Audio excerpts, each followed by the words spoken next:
Welcome to the Conversations That Matter podcast. My name is John Harris. We have with us Sean McGowen. Sean, you've been on the program before. Now, this is like 2 years ago, I want to say, because you wrote a little booklet. Actually, it's still on my shelf somewhere about St. Patrick.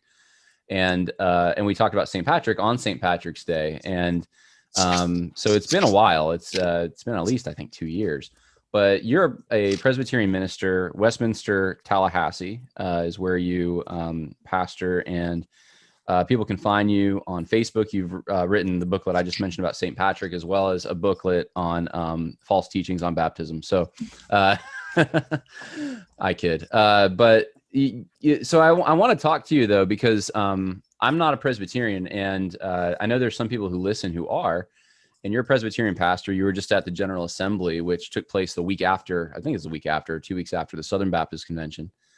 And some significant things happened. So I appreciate it. Thanks for being willing to talk with me, taking some time out of your vacation to talk with me. It's very kind of you to do that.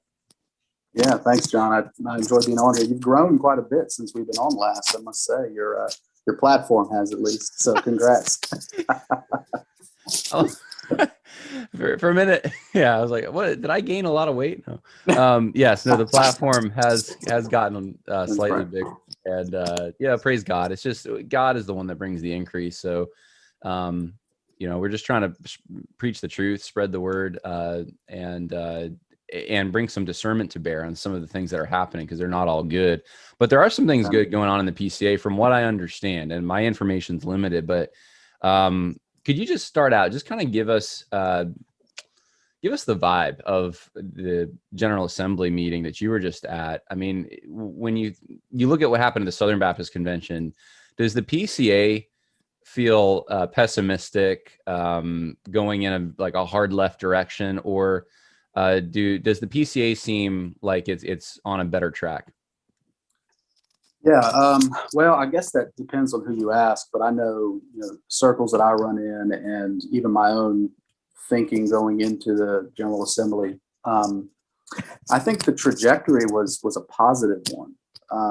No one really knew what to think going in. I mean, this was of course, nothing compared to the Southern Baptist Convention, but this was the highest turnout for commissioners. Commissioners are basically those who are registered elders to vote in the General Assembly, and I think the last count we had about 2,100, which 2 years ago, 2019 was the last one. We had about 1,650, I think, were the commissioners. So this jumped up to 2,100, the record breaking. The General Assembly, I'm sure and maybe some of your listeners do. It's the highest court of our denomination. Presbyterians, and particularly the PCA, we have 3 courts of elders, basically, where you have the local court, which is the session, or the local elder board, and then we have the regional court, which is the elders in the presbytery, and then you have the national court, which is the General Assembly, and that's when all the elders and elders that represent particular churches gather together to do the business of the church. So this was the highest number of elders gathered in the history of the PCA to deal with these particular matters. So, knowing that going in, there was always a question of, is this a good thing or a bad thing? Another tidbit is, in the PCA and Presbyterianism in general, you have 2 orders of the office of elder. You have the teaching elder and the ruling elder. The teaching elders, you think of it like the main pastor in a church, and then if you have lay elders or something like that on your elder board. The teaching elder is the pastor, and the ruling elder are they're not in ordained. They're in ordained ministry, but they're not pastors. They have jobs elsewhere, but they have the same exact authority in the church. The tendency has always been that the teaching elders, there's a wide chasm between the teaching elders that are there and the ruling elders. Even this year, you had, I think it was about 600 ruling elders and 1,500 teaching elders. Now, if you know the history of Presbyterianism, you can make the case that the teaching elder were the ones that drove the denomination, particularly the mainline denomination, liberal. it was always the ruling elders that were the conservatives that tried to keep the denomination from going that route. So even when the PCA was formed, the ruling elder played a vital role in that. So there's always been, it's just been a sad situation where the disparity is just so wide between the teaching and the ruling elder. But even at this particular assembly where that disparity was still there, I mean, the highest record turnout of ruling elders came. And again, you just didn't know what to expect going in to that. But from the very first big decision that we made at the assembly, I mean, I think everybody looked around and said, there's a trajectory here, and it's leaning heavily conservative. Yeah. And we were all, at least me, I was very hesitant, very reserved. I'm like, yeah, this is one vote, on a big matter. And we'll see where it goes. But even when we have nominations for permanent committees at the assembly wide, or the national wide denomination, there's permanent committees of the denomination, and even those nominations, the conservative men for the most part were elected to those, and that trajectory just continued. It continued and yeah, I mean, I think overall, people were pleased with the way that it went. Yeah. There's always going to be some people that would say, well, there could have been more done, or but we have particular things that we can't really deal with. It just depends on what is on the docket, and we deal with those things. And some of the main issues of business were the overtures that dealt with same-sex attraction, human sexuality, all those things, and I think even those went in a very positive direction. So I was very much pleased with the way it went. I didn't really watch much of the SBC, but from what I heard, it probably went the opposite direction of where we went. Yeah. But That's to put it mildly. Real quick, your microphone, I think, is rubbing against your shirt a little bit, and it's creating a little bit of static, or not static, but just like a sound. What you just, yeah, thanks. What you just said about the trajectory is surprising to me, and I haven't been paying as close attention to the PCA. I don't know all the names. I mean, I know some. I know like Harry Reeder, right? Because I've listened to some of his sermons and stuff. Seems conservative, right? And then you have obviously Tim Keller. I've spent a lot of time studying Tim Keller, and he's certainly on the opposite end of the spectrum. I don't know like a lot of the other names in the denomination, like that are viewed as leaders. What are some of the names? Kind of give us like a tour of like where do people kind of line up? Who are the big names, and what directions, like other than Tim Keller, like what progressives are trying to kind of pull the liberal in a liberal direction, the denomination? Yeah. Well, I would say, there's one group. It's called the Gospel Reformation Network, and they've really tried to, cultivate and maintain the confessionalism, conservatism of the PCA, and guys that would really be in maybe the conservative end would be folks like John Payne of Christ Church Presbyterian in Charleston, South Carolina. You have Rick Phillips of Second Pres in Greenville. And then you mentioned Harry Reeder in Briarwood in Birmingham. And I think people would put Kevin DeYoung in that same group as well. And there's others. I'm missing probably a whole bunch of people.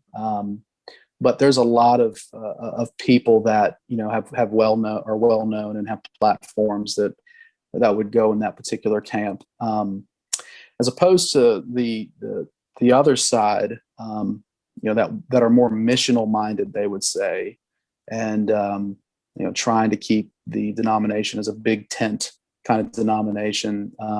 I think you would probably put people like Brian Chappell, who was just elected as our stated clerk of the denomination. Probably some other people that might not be as well known.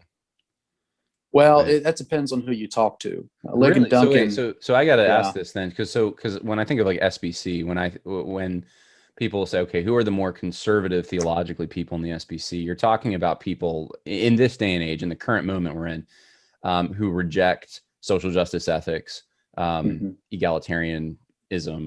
They reject standpoint epistemology and postmodernism. Those are the kinds of things we're talking about, and same-sex attracted Christianity. It doesn't sound to me like that maybe is the same barometer that's being used in the PCA, or it's a little different than if Lincoln Duncan would be considered, like, because in my mind, Lincoln Duncan would be totally on the social justice bandwagon, but he's still considered a conservative in the PCA. Well, yeah, I guess it depends on what issue you're referring to. Lincoln Duncan is I can't speak for him completely personally, but he's certainly not on the same-sex attracted side. He is not in that camp. He is a part of the GRN Council, the Gospel Reformation Network Council.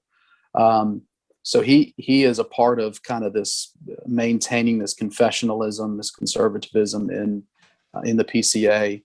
Now, when it comes to the social justice issues, obviously, there's been things that he's said and books that he's endorsed and things like that would put a big question mark around around where he stands on that issue. I think Lig Duncan, he certainly would be on that side when it comes to the social justice issues. But when it comes to, the revoice, if you're familiar with that, or the same-sex attracted Christian and all of those things, he is not in that camp. So it really just depends on what issue we're talking about at that point. Well, this is a question I have then. So this Presbyterian, the PCA, are they more, is like the same-sex attracted stuff a bigger issue in a PCA then? Because in the SBC, the abuse issue, and then so it's sort of like the Me Too stuff and Church Too stuff, and then the social justice BLM stuff is those are the big talking matters that people are talking about. But in the PCA, is it more this, you can have a same-sex attracted orientation of some kind and still be a Christian? Is that like, that seems to be much bigger? Well, I think the emphasis right now is on that, because we have a pastor serving in our denomination that is, says he's same-sex attracted. His orientation is that, and he can't change. So that is definitely the emphasis. I think if you watch the General Assembly, you will see that there's also an emphasis on a lot of that social justice, CRT, things like that. So I would argue that is an issue that needs to be dealt with too. It's just not maybe on the front burner of a lot of people's minds, but it is an issue. It is being talked about. It is something that we need to deal with. But again, I think the trajectory is in that direction. I mean, you had the General Assembly, there was 2 overtures sent up to the General Assembly. And if you think of overture, you think of, they're ordinarily requests from the presbyteries for the General Assembly to take action on something or to consider something. 2 of those overtures were a desire to form study committees to study white supremacy. And then the other one was critical race theory. Now, I know a little bit of the backroom dealing on that, and the critical race theory desire to form that study committee to study that issue was actually from a conservative that wanted to basically repudiate it. But I think a lot of people have study report fatigue in the PCA. Like, they're tired of just forming committees to study something, and because study reports aren't binding on the churches. They're just, recommendations and things like that, but they're not binding upon the local church. So they would just be an expression of, the PCA speaking into an issue, basically. But both of those recommendations, or both of those overtures, were actually that recommended to vote them in the negative, and they were both voted down. So there are issues like that. So is that a positive thing, or is that conservative saying we don't want to pursue? What's the significance of that? I think those are positive. Okay. I mean, especially the white supremacy one. I mean, I think we know where that was coming from. And in 2021, they want to study white supremacy. That's right. That's right. Yeah. Issue. Yeah. Yeah. So they voted that down. They had no desire to form a study committee to study those things. But to your original question, it is something that needs to be dealt with. And I think, again, this is just one General Assembly that we've had, but I think the trajectory is there, that will be dealt with. It's only a matter of time. But right now, I think the greater emphasis is on this revoice, same-sex attracted Christian, because it's an urgent issue that we're dealing with right now in our midst. So okay. And of course that issue, this is the big takeaway from the convention that everyone I think is talking about, who is talking about the General Assembly. There was a resolution brought up to bar, and it was binding. Basically, it's not like the SBC with their resolutions. Did I say resolution? It's not. Sorry. Yeah, overture. It's okay. Overture. See, I got SBC stuff in my head. Not a resolution. It's a binding overture to prohibit those who would identify, I guess, as a gay Christian or same-sex attracted Christian, etc., from serving as pastors in the denomination. Mm-hmm. That's what I understand. We had a Dewey Roberts on, who he's not in the PCA anymore. And he had talked about, well, there's some language in it, but the language, as far as I understand it, has actually, it changed and it tightened up. It actually was pretty definitive, if I'm not mistaken. There really isn't a lot of wiggle room. Is that correct? Yeah. Let me give you a little bit of background, if I may, John. Please do so. Yeah. Just to follow up on this, there was a lot of things that led up to this particular issue. If you go back to 2018, the Revoice Conference was first hosted, and it was hosted by or at Memorial Presbyterian Church in St. Louis. It's a PCA church. It was not a PCA conference, but it was hosted at a PCA church, and there were a lot of PCA folks that were involved in it, basically. The lead pastor of the church, Greg Johnson, I'd never really heard of him before. And he kind of came to the forefront in an attempt to defend having the conference there. I don't know if you remember, before the conference even began, he was on Cross Politic, and the guys at Cross Politic interviewed him. Yeah, they really cross-examined him, and it was kind of embarrassing. Yeah, they did. I mean, if you remember that, there were some things even there that he said were very concerning. I think one of the things he said was, I'm flabbergasted that you all think that the fallen condition is sin in and of itself, and things like that. So there was a lot of things he said that were very concerning then, and have just continued to confuse the church. I think Revoice and Johnson himself has brought great confusion to the church, and in the language of the PCA has disrupted the peace of the church in many ways. They've utilized the language of orientation.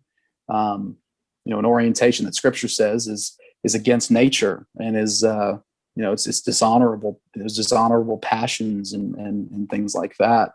And there's also been this consistent theme, I think we've seen, where people have almost come out and said those who struggle with this attraction and are seeking to put to death this attraction, they are brave and courageous. These words like, you are brave to fight this, and you are courageous. And it's always been curious to me, because I don't think we do that with any other sin.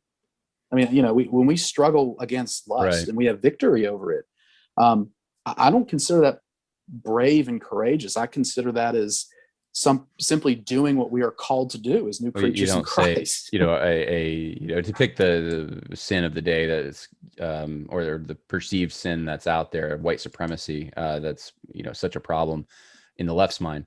You wouldn't say that to a Klansman or something like, well, they've left their Klansman ways and they're not part of it anymore, but they still identify, they're still a racist, right? They're a racist Christian, and we respect how brave they are in not acting out their racism. Or cannibalism, or right, any other sin, we wouldn't do it. But with that one, and that's we carve out exceptions. You're right, and that's the problem. You when you try to take this language and apply it to any other sin, it just doesn't seem right. It doesn't sound right. And there's been much discussion about those who struggle with what we call SSA or same-sex attraction, they can't change, right? Their orientation, they will always be this way. And then after, going back to the Revoice conference and all of that, there eventually was a Christianity Today article that Greg Johnson wrote. I don't know if you read that, where he confessed. He actually essentially came out and said, I'm gay. Before that, no one knew. Oh yeah. At least he didn't say he was gay. I think Chocolate Knox on Cross Politic asked him point blank, if I recall, and he didn't answer the question. He just kind of started talking about something else. But it was in that Christianity Today article that he came out and said, I'm gay. Jesus did not make me straight or change his orientation. He even, I think if I recall, he even described himself. He was referring to not feeling like an average Joe, right? I'm not an average Joe because of my SSA. And he compared that to feeling like a unicorn among horses. And it's just this strange language that he was using.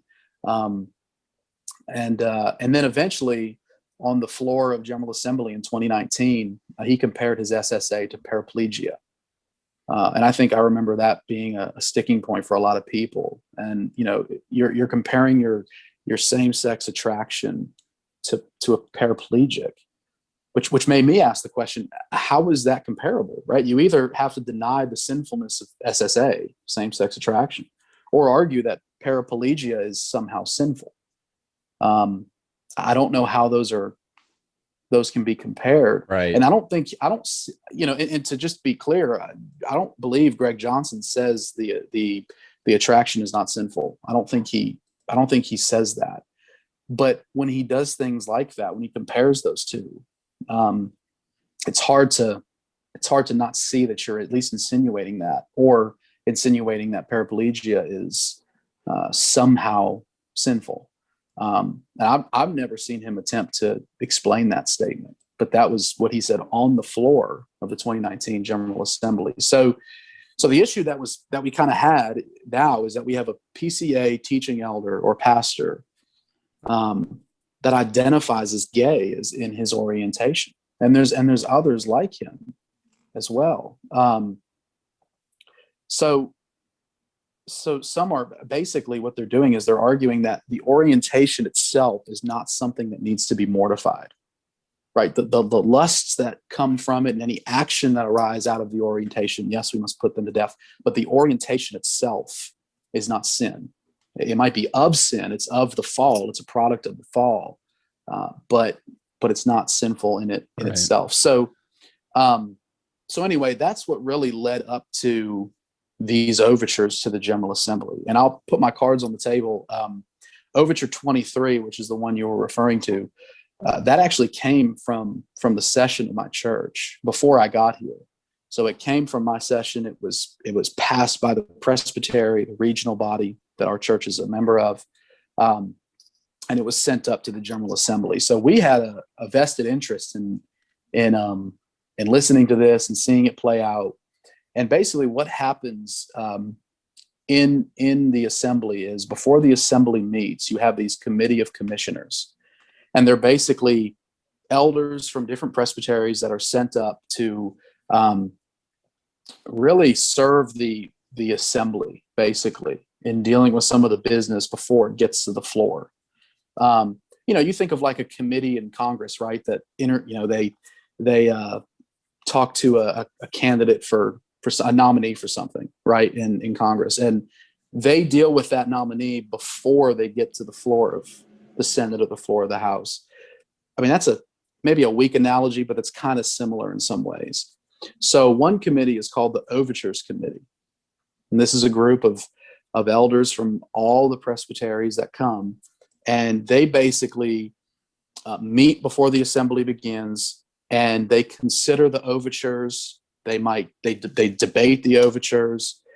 They might amend the overtures before they get out on the floor of the assembly. And once those are out on the floor, the assembly can either vote them up or down. They can't amend them or anything like that. So Overture 23 came from our church and through our presbytery. So we were there the whole time, just watching the Overtures Committee work. It's like a mini General Assembly where they debate, they talk about it, they might amend it, all these things. And it was really good to watch. But basically what happened is our original overture was amended twice to get to the floor. Now, I'm going to read you the original overture. It said, Overture 23 is a motion to amend the Book of Church Order by adding the following clause. Men who self-identify as a gay Christian, same-sex attracted Christian, homosexual Christian, or like terms shall be deemed not qualified for ordination in the Presbyterian Church in America. That was the original. This is what the next one I'm going to read is what passed. This is how it was amended twice to get what we have now.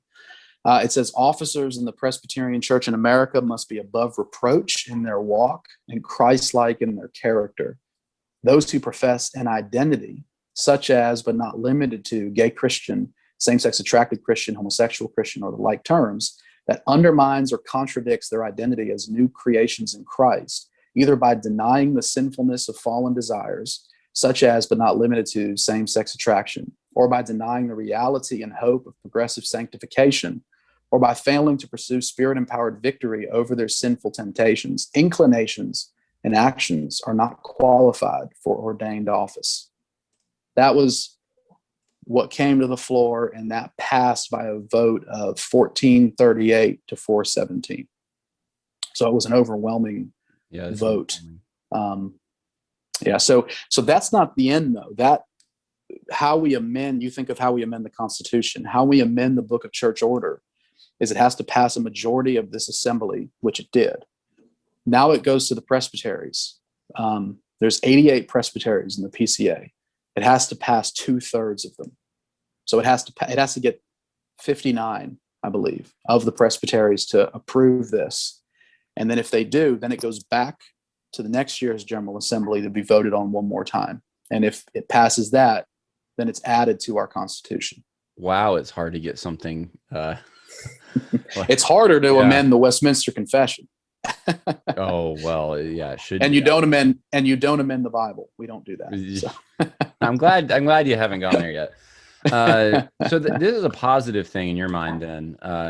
Conservatives, at least on this issue of not only voting down the study committee on white supremacy, but also voting to affirm the resolution you just read on taking a firm stance against same-sex attracted Christianity and ordination of people who say they experience that as an identity.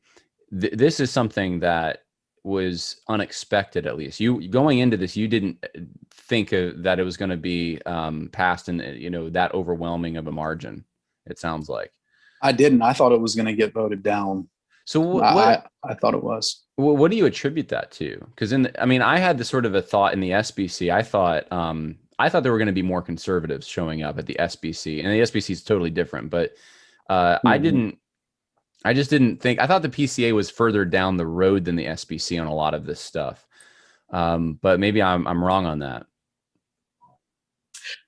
Yeah, I've always, and this is just me. I've always, thought of the SBC and the PCA as, how we're like 5 years behind England, they say, or Europe in some ways. Yeah. The PCA is about 5 years behind the SBC. But okay, so you see that. Okay. Now. I mean, yeah. I think, looking at what's going on in the SBC, I just could never see the PCA saying critical theory is a good tool to use. I mean, at this point, I can't see that yet. And now I don't think I see that more. Let me add another thing. There was before this General Assembly happened, there were 2 letters that came out from what we would call maybe the progressive side of the PCA, if you just think of it that way. 2 letters that came out, and they were signed by about 700 elders. And it was basically saying, there's unity in the PCA. There's not this, we're not ordaining homosexuals. There's this alarmist mentality that is trying to think that we're just really bad. Well, the problem I had with the letter was that it actually said, you might have heard, some people saying that the PCA is ordaining homosexuals, practicing homosexuals. No one said that I know of. We're not saying that the PCA is currently ordaining practicing homosexuals. They were knocking down a straw man. Yeah, I mean, there might be some people that have said that, but again, that would be a very small minority that either one has no idea what they're talking about, or two is just trying to poison the well. But that's not what the majority of I would say 90% of the conservatives were saying. Obviously, no one is doing that right now. So that letter came out, and then another letter came out, and it just seems strategically placed. And I think that kind of worked some people up too, to where you had all these people come. And I think what happened with Overture 23 is that people were ready to fight it and not get it voted down. That was my take of it, because there were a lot of people when it came up to be the next overture to discuss. I'm like, well, there was an overture similar to it that got voted down right away. And I thought, well, this is it. I mean, we'll just watch it go down in flames. And, give credit to the man who stood up in my presbytery to defend the overture, and he did a wonderful job. And it just took off from there.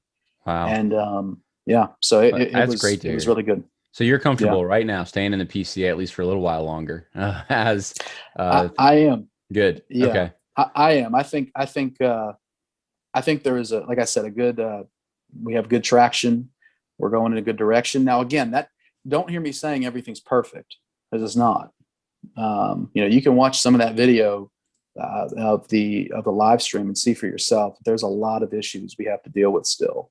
But when it comes to this, which I thought was, we're just going down, and this isn't going to be good. It really, I really reversed course in my mind. I have a friend of mine who has been in the PCA for a long time, probably before you and I were born. And he said, it's been a long time since I remembered a General Assembly like this. Wow. A long time. So, I don't know what that means. I mean, I hope this momentum keeps up, and I hope people continue to go. Yeah. Next year's GA is in Birmingham. So it'll be interesting. Yeah. And that's where Harry Reeder's church is, right? Isn't it in Birmingham? Yes, that's right. Yeah. So okay. his presbytery is hosting it. Now, I will say the presbytery that hosted this assembly was Missouri Presbytery, which is where this whole revoice thing took place in St. Louis. Interesting. So it was kind of on their grounds. Well, another overture was 37, which was trying to basically clarifying the moral requirements for office, and it's very similar. It was amended in such a way that I personally had some issues with, although I was still comfortable voting for it eventually. So this was women serving in like the missions agency, etc. No. Oh, This was along the same lines of Overture 23, about basically clarifying the moral requirements for ministry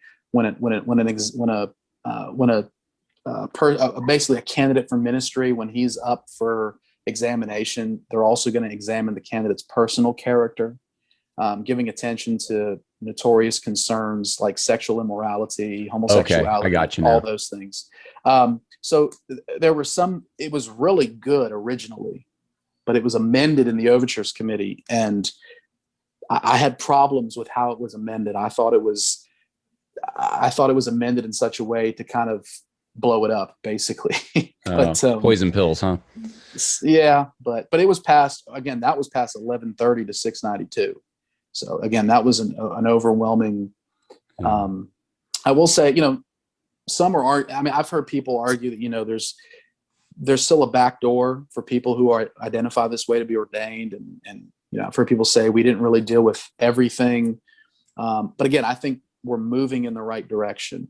Okay. All of the men that I saw there and interacted with, they truly fought to get this passed because they don't want this stuff in the PCA. So it's really positive in that respect. Yeah. Well, that's great to hear. Was there something on complementarianism, patriarchy, egalitarianism? I thought there was a measure on that. Yeah. So there was an overture MTW, Mission to the World, is basically our foreign mission, the foreign mission branch of our church. It's not a parachurch organization. So those who are in leadership in MTW should be ordained elders, shall be. So basically what happened was there were some missionaries overseas that went back to their presbyteries and said, hey, we're really having trouble here because some of the people in leadership over us are either women or not ordained men. So you had situations where women had, were team leaders or something like that in these particular places where they were planting churches and ministering. They were team leaders over ordained men. So Evangel Presbytery, which is Briarwood, Birmingham area, their presbytery, they sent an overture up to the General Assembly saying that MTW needs to change their policy to say that all those who are in leadership shall be ordained elders. I think MTW was trying to push, it should read, they should ordinarily be ordained elders, to leave some wiggle room for, certain people that wouldn't be ordained elders that could be in leadership. That was what ended up being passed was support for the overture from Evangel. So basically, Evangel Presbytery's overture that said, no, everybody in leadership shall be ordained elders was what was approved at the General Assembly. So again, that was a win for, ecclesiastical authority, that it's only ordained elders that should be in leadership, in authority. So yeah, MTW has to go back and revise their manual to do that. So yeah. That's very helpful for people who don't, like me, who don't know the intricacies of the PCA. And I know, a few of the actors, if that's probably not a great word to use, a few of the pastors and leaders associated that are in the denomination. Because I'll see things online or they're just part of, evangelicalism in general. So I'll hear about Duke Kwan or Tim Keller or, Lincoln Duncan or whatever, but to hear the inner workings of the denomination itself and from an insider is really helpful. So yeah, thank you for that. And I'm really glad to hear that there was some wins that we need some good news. Like we really do. And so that's awesome. And so people can go, they want to check your church out where you preach. It's Westminster Presbyterian in Tallahassee. And then on Facebook, I think I'm friends with you. So if people are friends with me on Facebook, they can find you. Sean McGowen, Facebook, and you've written a book on St. Patrick and baptism. And you got another one you told me about coming out as well on the imprecatory Psalms. When's that coming out? I'm not sure when it's coming out yet. We're in the editing phase, so probably the fall at some point. So yeah, it's Psalm. The working title is Psalms That Curse: A Brief Primer on the Imprecatory Psalms. So really dealing with, can Christians pray these today, and if so, how can we pray them? Are there guiding principles to pray these particular prayers? So. Yeah, I mean, sometimes I just want to pray some of those. So, it's good to know the answer to those questions. And you're working with actually the same publishing company that I'm working with for my books too. So anyway, Sean, thank you. Yeah, a good Presbyterian man, I was going to say. Yeah, it's true. For all the Baptists out there, I am working with the Presbyterian to publish the next book. So there you go. But hey, I appreciate it. And Sean, did you know this, by the way? I should just throw this out. If I'm with Presbyterians, and of course, they're always drinking, right? So then smoking. But I just throw out, hey, I am a direct descendant of John Knox, and that gives me some street cred with them, even though I'm a Baptist, because they're like, oh, okay, genetically. Well, John, I did know that. I don't know if you remember, but I sent you a text a long time ago. It must have been on 4th of July. And I said, hey, you're welcome, because it was an article saying, if you like freedom, thank a Presbyterian. And you responded and saying, well, my ancestor was the founder of Presbyterianism. That's true. Okay. I don't remember. You have a good memory. Good. I don't remember that. So you're welcome. That's right. So a lot of Presbyterians in my lineage as well. And so anyway, I appreciate it, Sean. And hey, be blessed. And hopefully we'll hear from you at some other point in the future. Maybe we'll get you on to talk about your next book. So sounds good. Amen. Sounds good, brother. Right. Thank you for having me. Take care. Awesome. Bye now. Bye-bye.